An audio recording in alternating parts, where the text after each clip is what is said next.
विकास के अध्याय में अब एक और उपलब्धि जुड़ने जा रही है। जी हाँ, रीवा को नया सर्व सुविधायुक्त न्यायालय मिल गया है। आगामी 4 मई को मुख्यमंत्री डॉक्टर मोहन यादव नया न्यायालय भवन आमजन को समर्पित करने जा रहे हैं।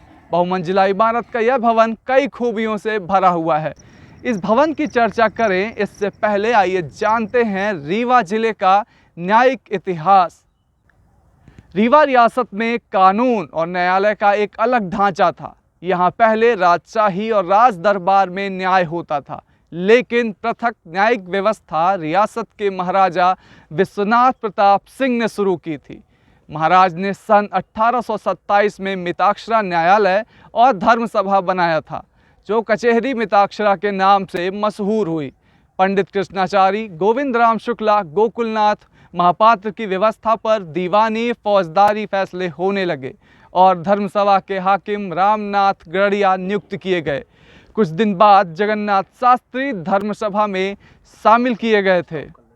न्याय व्यवस्था का अंदाजा इसी से लगाया जा सकता है कि महाराजा विश्वनाथ प्रताप सिंह को खुद पक्षकार के रूप में हाजिर होना पड़ा था।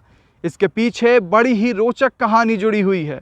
बताया जाता है कि पुरानी रियासत पृथक न्याय व्यवस्था के तारतम्य में जगन्नाथ शास्त्री के न्यायालय में रीवा रियासत के राजा विश्वनाथ सिंह के ऊपर एक व्यक्ति ने मामला दायर कर दिया।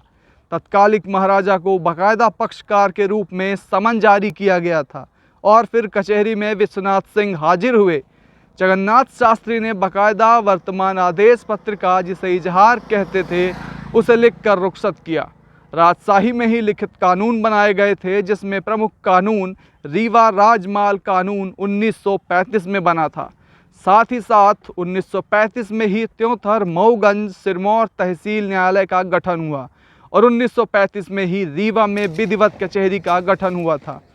उसके बाद विंध्य प्रदेश जब बना तो हाई कोर्ट जुडिकेटर विंध्य प्रदेश का उद्घाटन दिनांक 1/9/1948 को 3:45 माननीय मुख्य न्यायाधिपति राय बहादुर PC मोघा ने किया। उस समय न्यायाधिपति के रूप में पंचोली चतुर सिंह, दुर्गा प्रसाद, लाल प्रद्युम्न सिंह काम किए। सन 1956 में मध्य प्रदेश बनने के बाद उक्त जुडिशियल कमिश्नर का विलय मध्य प्रदेश उच्च न्यायालय में हो गया। रीवा राज्य में पृथक वकील एसोसिएशन बाबू राम मनोहर लाल ने गठित की थी। प्रथम अध्यक्ष बनने के बाद उन्होंने रीवा राजमाल कानून की रचना की। रीवा रियासत के बाद जुडिशियल कमिश्नर के न्यायालय, जिसमें 1948 से 1956 तक हाईकोर्ट लगती रही। रीवा जुडिशियल कमिश्नर न्यायालय व रीवा अधिवक्ता संघ के सदस्य न्यायमूर्ति JS वर्मा एवं गुरुप्रसन्न सिंह थे। तो ये था रीवा का गौरवशाली न्यायिक इतिहास।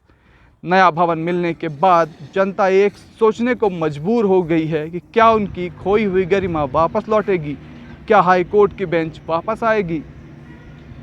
आपके क्या विचार हैं? अपने विचार कमेंट बॉक्स में ज़रूर प्रदर्शित करें।